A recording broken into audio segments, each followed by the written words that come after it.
Welcome to MetalVice in 666. I'm one of your hosts, Brian, joined with your other host, Karen. If you haven't joined us for 666 before, it's just us trying to talk about a topic in 6 minutes and 66 seconds. Our normal podcast, we ramble a bit too much, and even here we do too. So we're going to try to hone in, but this one might go just a little bit long. And why is that, Karen? What are we talking about? Riot Fest 2024 moving. Yeah, out to the burbs. So let's just start the timer and dive on in. So for Riot Fest, I feel like they always announce their lineup super, super late. At least I feel like it's a lot later than it should be. I'm really always like anticipating the lineup.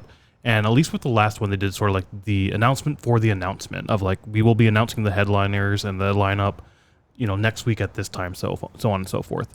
And they did something similar this time, except for there were three sort of times or announcements that they were going to have. One on like Tuesday night, and then one on Wednesday at the next day at like 10 a.m. and then the lineup fully announced at 11 a.m. And I was like, oh, maybe it's the headliners. I don't know what the fuck all this is about. I don't really understand it. Whatever. Tuesday night rolls around, and essentially it's like, hey, there were some issues with us getting Douglas Park again. It didn't work out. So we have to move Riot Fest this year.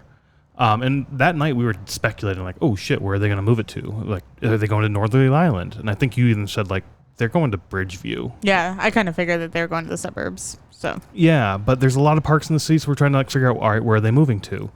Then the next morning announcement at 10 was sort of the announcement of like, here's where we're going. And they are. we were right. They were moving it out to Bridgeview. When that initially happened, I was very, very disappointed. Yeah, me too.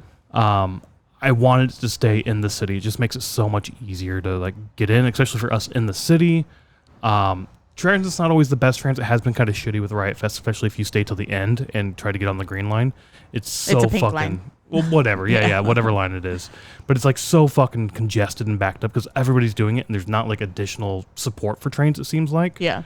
Ubers are a pain in the ass to get to, but Reggie's has a bus, and we were going to take the Reggie's bus this year around. We didn't do that in the past years. Like, oh shit, let's try this year. Right. I've done Reggie's buses to other events, and it works out pretty smooth. You just tip the driver a little bit, and you're good to go. So that was our plan this year. And then they announced they were going out to Bridgeview, and it's like, fuck, that sucks. And the main thing that really pissed me off, or like really like frustrated me with the announcement of that, is it basically said if you're staying to Riot Fest after 7 p.m., public transit stops, and you have to use ride shares. Yeah.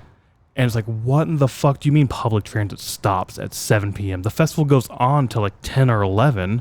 So you're not going to leave at 6:45 to get on the Pace bus to get back to the Orange Line. So that was like a big frustrating part with me. It's like, what in the fuck is this bullshit? Yeah. Go ahead. Oh, no, I think before we even get into our frustrations, I think we need to explain how they sold it. Because they did like bring up the whole thing where they couldn't come to a decision with the park district to keep Douglas Park. Yep. So they created this Riot Fest land or Riot Land or something like that. Which apparently is like the original vision of Riot Fest. What they've always wanted to do with Riot Fest is what they're going to do this time around. Which sounds really cool. Sort of like a choose your own adventure festival type thing. There's going to be different types of music and different events going on throughout the entire thing. And Riot Fest has always been that way, honestly, but this just sounds like it's going to be bigger. So, I mean, that sounds really cool to me, honestly. Yeah. Go ahead. Yeah. But then they also sold it as, and we have a parking lot now. Right. Yeah. And then they were like, then they brought up the whole transit thing. Like, oh, there's still transit. Like, you can take the Orange Line to Midway and then take the Pace bus. But then they... Only till 7 p.m. Yeah, then they brought up the 7 p.m. thing. Yep. And...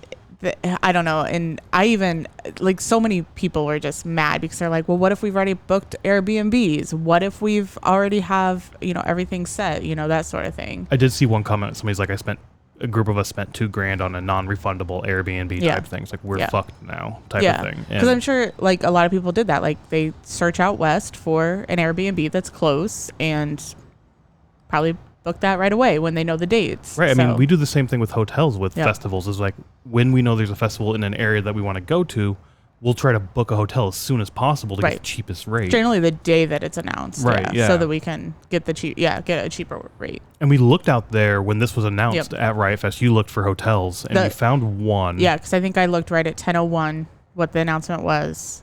And there's a hotel that's like right next to the parking lot because our whole idea was not to drive out there. So it would be stay at the hotel and then just walk basically to the venue. The first time I looked at it, it was like, I don't know, $300 a night or whatever. I texted you, and by the time I went back to it, everything was sold out except for like the handicap rooms, which were $1,500 for the entire weekend. Yeah. And I'm like, that's just bullshit.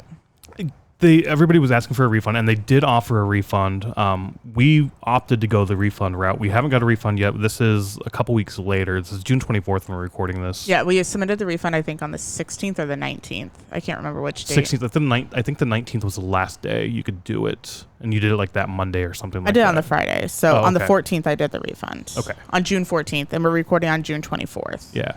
I mean, it takes time to process that and whatnot, so I'm still expecting it, but there was no like confirmation email or anything. Didn't. All I have is a screenshot of like, you submitted it. Yeah. Like, there's no confirmation number or anything, so I don't know how long to wait.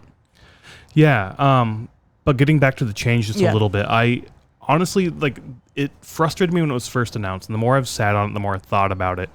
And even sort of initially when it was announced, I actually like Bridgeview in this area a lot for festivals. We saw open air there 3 years in a row, or 3 festivals in a row. And I always liked it. I thought it was a really good venue, a really good space. You used the bowl as like your main headlining stage, and they built it out a lot since we've been back. Like, I think it's a soccer stadium with a bunch of other smaller practice fields or whatnot, greenery and whatnot. Yeah. So when we were there, the second stage was in the parking lot. I think now like the second and third stages are typically on that grassy area. Oh, okay. I don't know, because some people in the comments were like, well, if you like cement over grass, yeah, it's a better place. I think that they're going to have...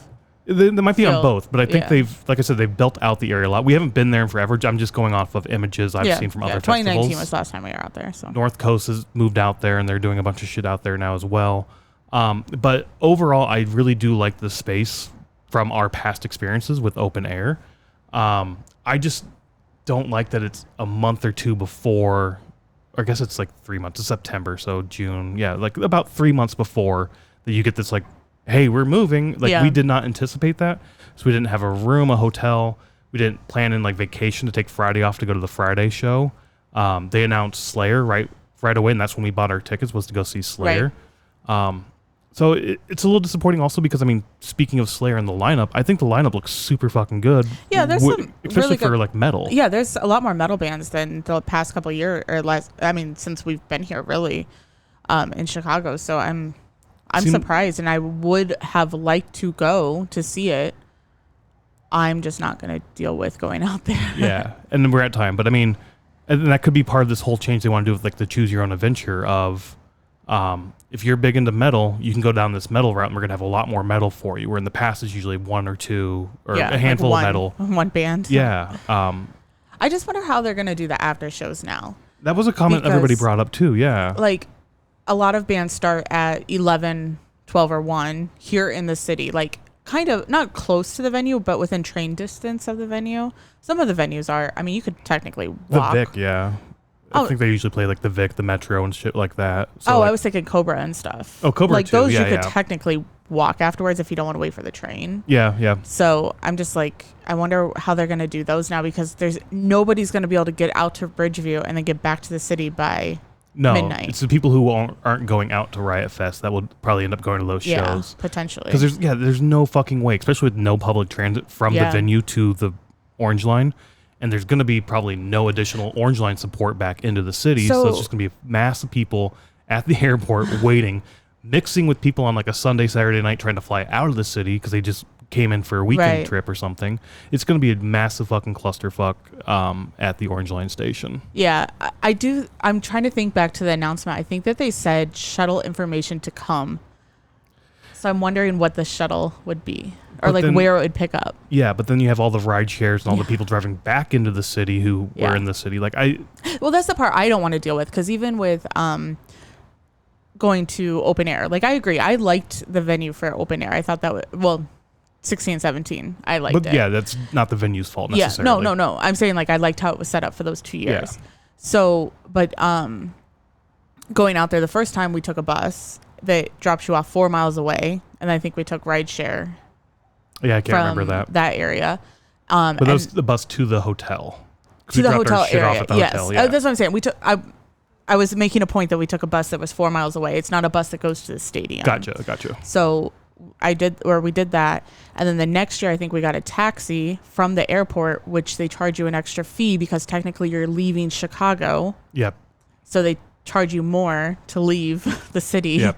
And then again, that was to the hotel, and To then the every hotel, day from the hotel we walked. We walked that time, yeah. There was one time we tried to take a Uber or something. We just couldn't get an Uber. Yeah. And like downpoured on us. I think that was the first year or something. I don't remember. Yeah, but I can't remember. Otherwise, we were walking like 2.5, 3 miles a day to and from the venue. Yeah. And again, it wasn't that bad until like Sunday night when I was just beat. And when you're like, done. oh, I'm so. Yeah. But again, we took the next day off of work, so we had Monday to like recover. Again, if we had more time to prep and plan for this, we could have like arranged our trip better. Yeah. But also what I was going to say is like, even though we have a car now, we didn't back when open air was going on. Yeah. But I wouldn't want to drive in that traffic. No, like, yeah. The traffic that we sat in that bus, that would be ridiculous. Yeah. Exactly. Like, it just sounds... no, I don't know. I'm so disappointed because I was actually excited to go this year. We didn't go we didn't make it last year. We had tickets, but we double booked our weekend. And yeah, I don't know. I was just kind of disappointed to not make it. Yeah, and Riot Fest is one of those festivals where I always want to go.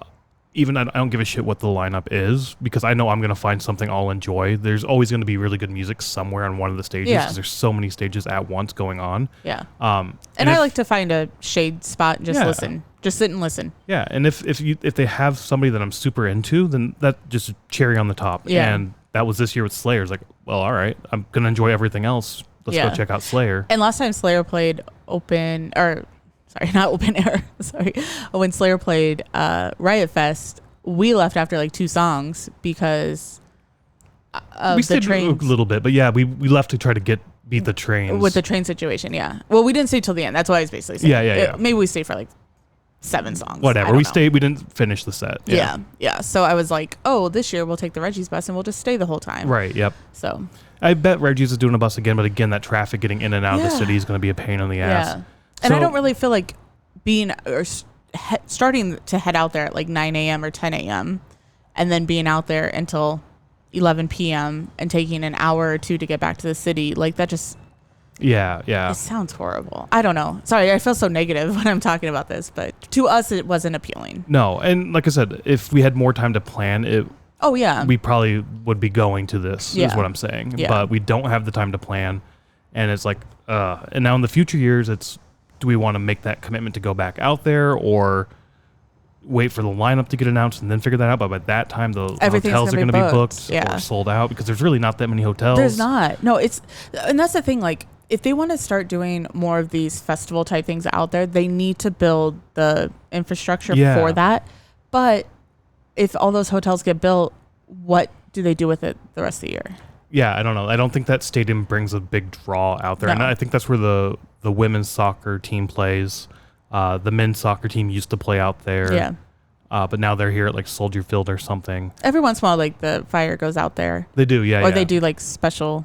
For like the special matches they'll typically go out there. For Yeah. like the international matches, they're always here at Soldier. Yeah. But I mean, again, that's where I wish it had stayed in the city because there's so many good spots in the city that you could have chose. And then you already have that infrastructure within the city itself to sort of build this out. But again, with Douglas Park, I thought Douglas Park was a great spot for it. But the community in Douglas Park, they've sort of been bumping heads, I think, for a very long time. They have, yeah. Because every time we go, we always see like spray paint from the locals, like, we want our park back. And it's like, cool, you vandalized a wall to get your park back type thing. And it's a temporary wall, but whatever. It's like, I think there was a big push from the community in Douglas Park to like get the fuck out, which sucks. It was a great location, I thought. I thought it worked out really well. Yeah, and to my understanding, Riot Fest gives back to that community so much with payment and everything else that they do. So yeah, I don't know. I mean, I guess, I don't know. People that use Grant Park don't go vandalize things when like the race is coming soon and like NASCAR and like Lala will be in a couple weeks. Maybe next year it's going to move again back into the city. Maybe. I don't know. I would love to see it in the city proper. People are commenting about that, and it was not me, but people were saying you need to take off Riot Fest Chicago. Then. Right. It's no longer Chicago. Right. And that was not me saying it, even though I'm a big if you're not in burbs, Chicago, you're in the burbs. Yep. So, but anyway, we went a little bit over. yeah, a little frustrating, but nothing you can do about it. Unfortunately, it's past the time to do refunds. I wish they would extend that out. Hopefully we get ours. But anyway, there's still going to be music out there. Go find music. And if you make it to Riot Fest, fucking awesome. If you choose to opt out, completely understandable. But still, just go find some live music. It's awesome. Yep. Bye.